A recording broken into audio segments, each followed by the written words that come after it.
Olá, eu tenho gravado uma série de vídeos aqui neste canal do YouTube, que até o dia de hoje, 28 de abril de 2026, tem praticamente 0 visualizações cada um deles. Mas não tem problema. Lógico que eu gostaria de alcançar pessoas e com esses vídeos ajudar pessoas a resolver seus problemas que são semelhantes aos meus ou outros problemas que as pessoas possam usar os meus relatos, os meus vídeos como inspiração e lógico, de alguma forma também, quem sabe, crescer o canal e não vou ser hipócrita, né? E atingir monetização e quem sabe viver desse canal que faz parte de um objetivo meu, né, que está dentro, inclusive, de um tema que eu vou trazer aqui para você, cujo título é, né, A Rotina de Darwin que vai te inspirar a mudar a sua realidade.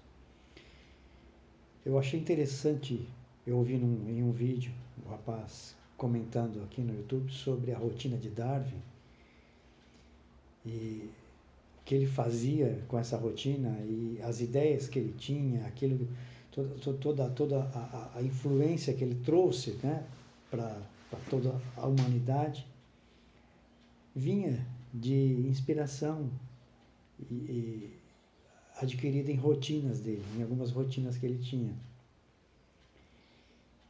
E eu tenho tentado alterar a minha rotina para alterar a minha realidade, né? O meu ser do futuro, o meu duplo do futuro, né? Alguns dizem que é duplo quântico. Ele já tem tudo que eu preciso, só que para eu chegar lá, no estágio que eu quero chegar, no futuro, que pode ser daqui a 6 meses, que pode ser daqui a 3 meses, que pode ser daqui a 1 ano, daqui a 5 anos, enfim. Eu tenho entendido que a gente precisa mudar a rotina, estabelecer algumas diferenças na rotina para alcançar a realidade que se quer. Porque não se consegue nenhum resultado diferente fazendo sempre as mesmas coisas, né? E essa é uma rotina, criar vídeos no YouTube tem sido uma das minhas rotinas. Aqui serve muito mais como desabafo, como um ponto em que eu me desligo um pouco de todos os problemas que me cercam, de tanta coisa ruim que tem acontecido, e eu venho para cá e gravo esse vídeo. É uma forma de eu desabafar, de eu colocar um pouco do meu sentimento aqui, externalizar as minhas dificuldades, enfim. E ajudar as pessoas ainda que precisam de ajuda, né? Eu sei que o ser humano, por mais que cada um seja diferente, né?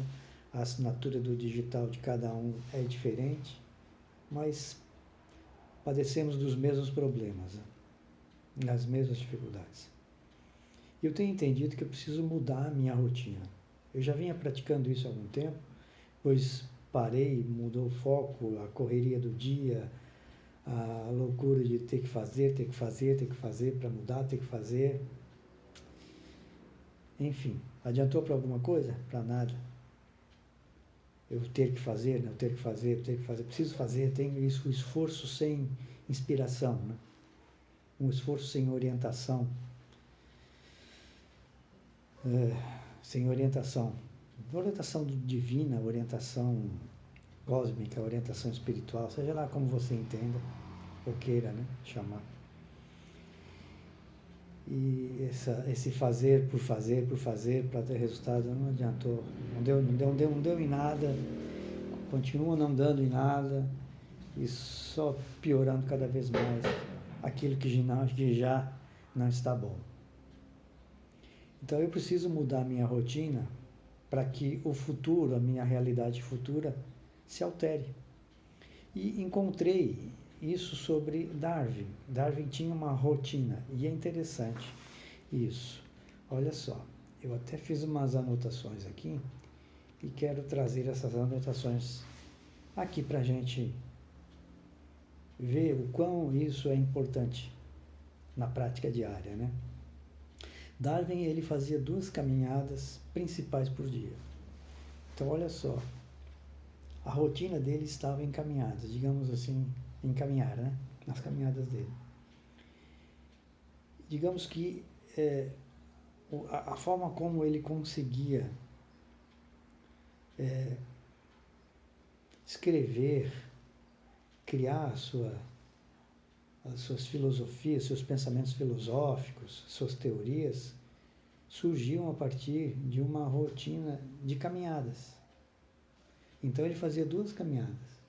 Uma pela manhã, que era logo após iniciar o trabalho intelectual, e uma outra no final da tarde, para consolidar as ideias.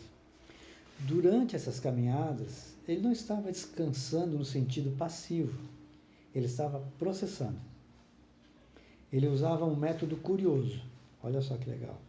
Colocava pequenas pedras no bolso, a cada volta completa no circuito, ele transferia uma pedra de um bolso para o outro, e assim ele controlava o número de voltas, geralmente entre 5 e 7 voltas. Ou seja, ele estabeleceu um ritual com uma repetição e num ambiente controlado, que era um ambiente, inclusive, um ambiente fora do ambiente convencional de trabalho dele, né?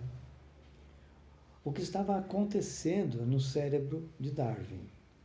Hoje sabemos pela neurociência que isso ativa algo chamado o Default Mode Network.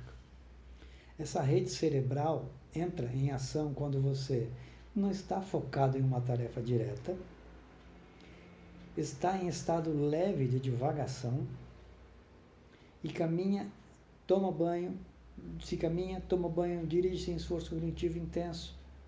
São possibilidades. Sentar-se à beira da praia, por exemplo, ou na beira de uma calçada, pegar um graveto e ficar riscando no chão, desenhando.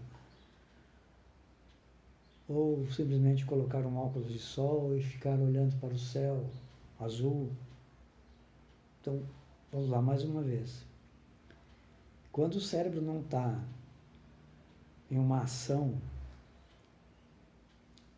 de frequência de trabalho, quando a gente não está focado em uma tarefa direta, está em estado leve de divagação e coloca o corpo para caminhar, ou vai tomar um banho relaxante, ou dirige sem nenhum esforço de ter a atenção onde é que eu quero chegar. Estou dirigindo e apreciando a paisagem, as árvores, a floração de determinadas árvores em uma rua.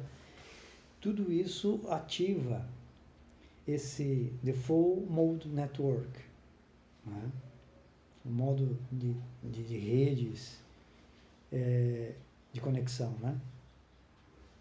É nesse ato que conexões inesperadas surgem, problemas complexos se reorganizam e ideias aparecem do nada.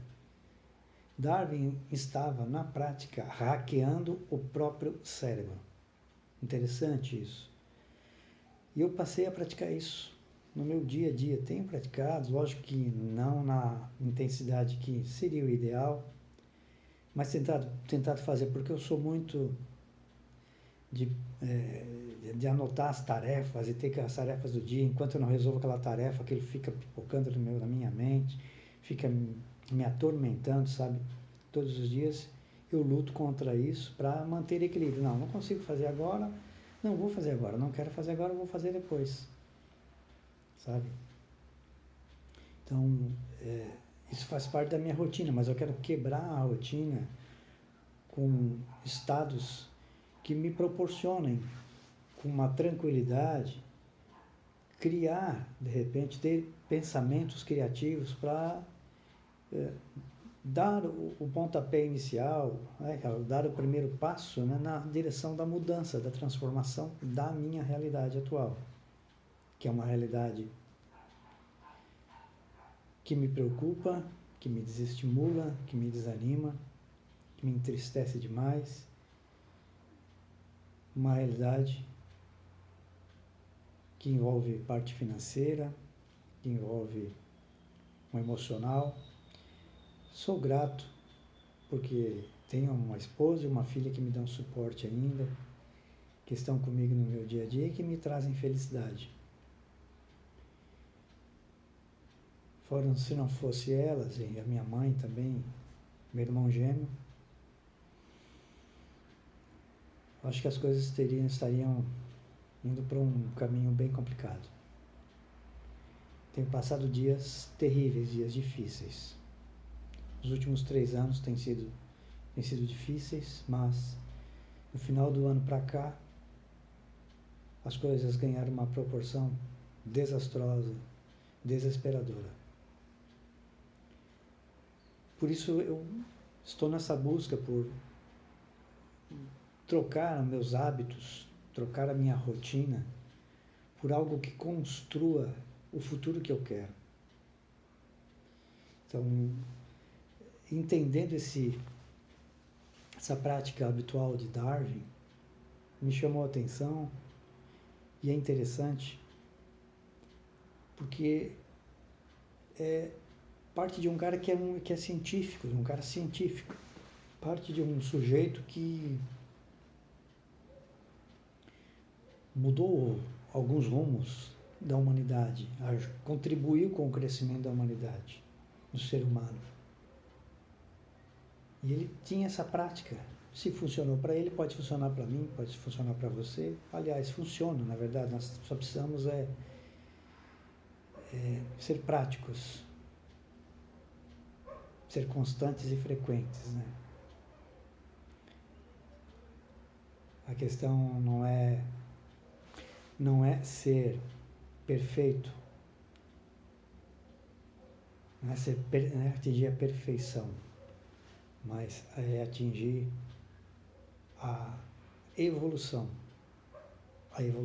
do comportamento, do hábito, do pensamento, do entendimento. Então, voltando para cá, que relação tinha, né? Então, esse comportamento de Darwin com a lei da atração e a lei da manifestação. A chamada lei da atração, que tem como foco o universo, traz um paralelo real com essa prática de Darwin. O foco mental, o seu foco mental, o meu foco mental, influencia percepção e comportamento. Você passa a notar oportunidades alinhadas com o que pensa. E seu cérebro filtra o mundo com base em crenças, que é o viés cognitivo. As caminhadas de Darwin faziam exatamente isso. Ele carregava um problema na mente, dava espaço para o cérebro reorganizar, voltava com novas conexões. A gente não pratica isso, não é verdade? Você tira um tempo para brincar com seu pet? Você tira um tempo para brincar com o seu filho pequeno, ou mesmo com seu filho adolescente, jovem, para brincar de forma tranquila, sem ter a obrigação de preencher um espaço de atenção de um pai ou de uma mãe com o filho. Você ocupa o seu tempo, investe no seu tempo, ocupa o seu tempo com uma atividade relativamente boba. Por exemplo, quando criança eu gostava muito de brincar, naquela época os brinquedos eram brinquedos bem didáticos, né? Tinha um que era um brinquedo que era da vareta. Então vinham umas varetinhas, tipo essas varetinhas de churrasco, vinham dentro de um pote, a gente tirava essas varetinhas todas coloridas e jogava sobre a mesa, ela se espalhava. Então, a tarefa era tirar essas varetinhas, movendo o mínimo possível o que está por sobre ela. Essa é uma atividade legal. Sabe, você se conecta, você se prende àquilo e esquece toda a externalidade do mundo. Caminhar é interessante. Caminhar. Eu fiz uma prática dessas há uns 3 anos atrás, eu comecei a praticar isso, depois parei, deveria ter continuado, enfim. Mas comecei a praticar porque a minha mente não ficava quieta. E mesmo na caminhada, os problemas vinham. A tarefa que tinha que realizar, o material que tinha que entregar para o cliente no outro dia, porque eu caminhava no final da tarde junto com a esposa. aquela dívida que estava em aberto ainda tem que pagar, o banco que estava ligando. E eu comecei a forçar isso, eu comecei a trabalhar isso, caminhar, comecei a me concentrar na caminhada, na minha respiração, em cada passo que eu dava. Eu comecei a me concentrar no caminho que eu estava percorrendo, uma folha diferente, uma folhagem diferente, uma árvore diferente. E quando a mente trazia de novo o problema, eu dizia, esse momento é meu, não quero que tu intervenhas, não quero que tu me venha com problemas. E funcionou. Lógico que eu relaxei, não alimentei esse hábito, enfim, muitas coisas boas aconteceram, muitas mudanças boas aconteceram, principalmente dentro de mim, de dentro para fora, né? no meu ser, que é o que mais importa, né? É de dentro para fora. Consequentemente, o externo começa a responder. Então é mais ou menos isso, essa prática de mudança de hábitos, ela altera também a realidade. E vamos adiante aqui. Agora, então a gente falou, eu comentei aqui sobre a lei da atração. Como é que se relaciona o que Darwin praticava com a lei da manifestação? Manifestação, o que tinha ali de manifestação na prática? Clareza do que você quer resolver, a manifestação é isso, né? Você tem clareza do que você quer resolver, tem uma exposição repetida ao problema, alternância entre foco e relaxamento e um insight emergente. Darwin seguia esse ciclo naturalmente, de forma natural, não é? Lógico que aqui eu estou lendo como tópicos, mas se a gente começar a entender isso, vai perceber que ele tinha clareza do que queria resolver. Então, ele iniciava uma tarefa em casa, no trabalho, enfim, no escritório dele, e logo depois, em seguida, ele saía para caminhar. Levava com ele o problema que ele precisava resolver. E tinha uma exposição repetida do problema na mente dele, mas ele alternava isso entre foco e relaxamento.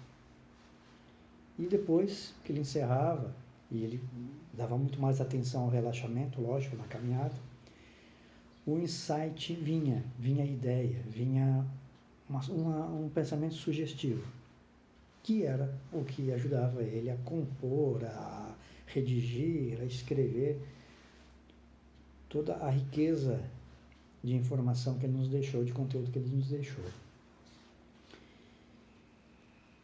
Nesse complexo todo entra também algo chamado de ócio criativo, que é o conceito que explica melhor que qualquer outra lei. Mesmo a lei da atração, permissão, manifestação, o ócio criativo. Inclusive, existe um livro à venda que tem esse conceito, né, que é o ócio criativo. Eu não lembro o nome do escritor, mas esse existe.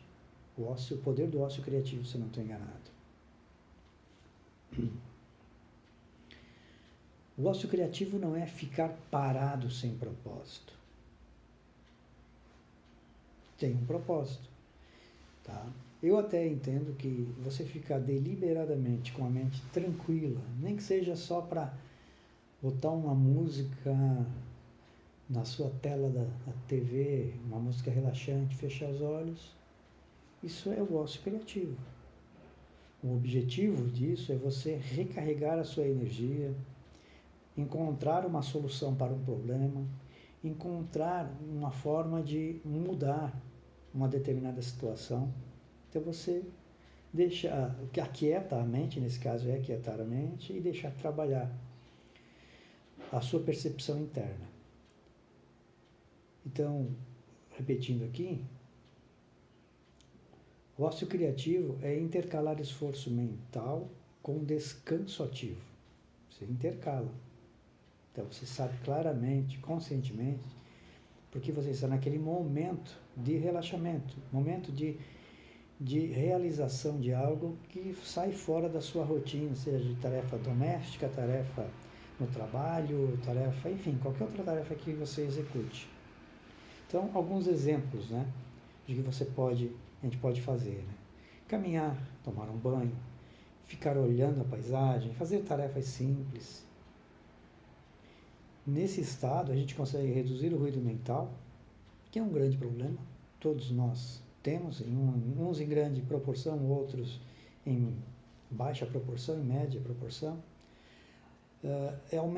Isso aumenta as associações livres. Você não precisa estar, eu preciso buscar um resultado, eu preciso buscar uma ideia, não. Você tem um objetivo e segue para o relaxamento. Isso também gera insights, né? Tem uma conexão direta com isso, né? Com esse hábito rotineiro de desplugar da rotina. Se juntarmos tudo, a gente pode entender que Darwin usava a caminhada para ativar processamento inconsistente. Com a neurociência confirma que isso gera insight. A lei da manifestação descreve o ciclo foco mais relaxamento. Tem uma ligação, né? Isso tem uma conexão. A lei da atração nos diz e traduz isso de forma simplificada. Né? A lei da atração, isso é a lei da atração. De forma simplificada é a lei da atração. E o ócio, esse momento de ócio criativo, esse momento de ficar tranquilo, relaxar o corpo sem fazer nada, é o mecanismo real por trás de tudo isso. Então, na verdade, o hábito, a prática, ok? E vamos para um ponto aqui, o que a gente pode fazer. O que você pode fazer, o que eu estou a fazer, é definir um problema claro antes de fazer a caminhada, antes de tomar um banho, antes de tomar aquele café no sol, ou enfim. Se for a caminhada, caminhe sem estímulo externo, sem celular, sem nada que te bloqueie. Atenção, quando eu comentei que eu ia caminhar, eu não levava meu celular. Realmente fazia isso. Claro, eu ficava em casa, não levava o celular. Ter um ritmo constante, né, na caminhada, sem esforço físico extremo. Né? Não foi para caminhar com o intuito de perder gordura, de baixar peso, de ganhar ritmo físico. Não. Você foi caminhar para abrir a mente. Não force o pensamento, deixe vir. O pensamento veio, só diz para ele, não, agora eu não. Se é um pensamento de preocupação, este não é o momento, eu não quero te ouvir. E continua. Ele veio, ele vai. E aí é importante anotar insights quando estiver voltando da caminhada, relaxou, vai tomar um banho, enfim, anotem os insights que surgem. Um tempo ideal para isso, para praticar isso, é de 20 a 40 minutos, tá? E uma frequência de 1 a 2 vezes por dia, ou do tempo que você puder fazer. Se puder fazer mais vezes, ótimo, excelente, mas começa com uma vez no dia, é suficiente, tá? Darwin criava condições ideais para o cérebro trabalhar sozinho com essa prática dele.